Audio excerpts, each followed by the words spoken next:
Hey man, this is going to go over how to use the GGXrd Rev 2 camera mod tool. Now as a prerequisite, you're going to want to install Cheat Engine, as well as download the cheat table file for Xrd.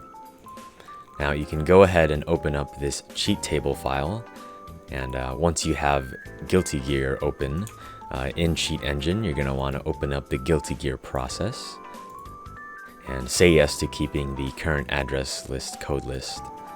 Now, if you want to disable the health bars and meter bars, you're going to go over here in the top HUD and type in -500.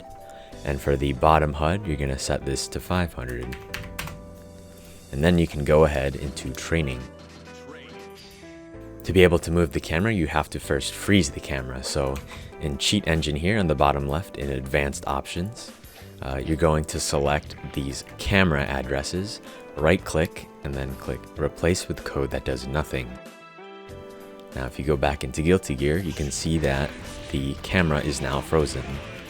Another thing that you can do is freeze the character's positions. So to do that, you're going to select these character position addresses, right click Replace with Code that does nothing, and here you can see that they are now frozen in place. To move the camera, you're going to hold down Control and then start mashing on your numpad keys.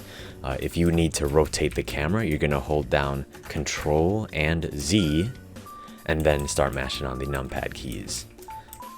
And with that, you can get some neat camera angles like this.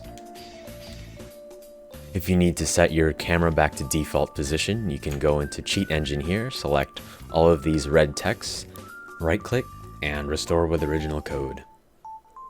And those are the basics for how to use the camera tool. Now if you do ever exit out of Guilty-Gear or Cheat Engine, I would recommend closing both applications. As a final note, make sure Cheat Engine is closed before you load any games with anti-cheat so you don't get banned from Team Fortress 2.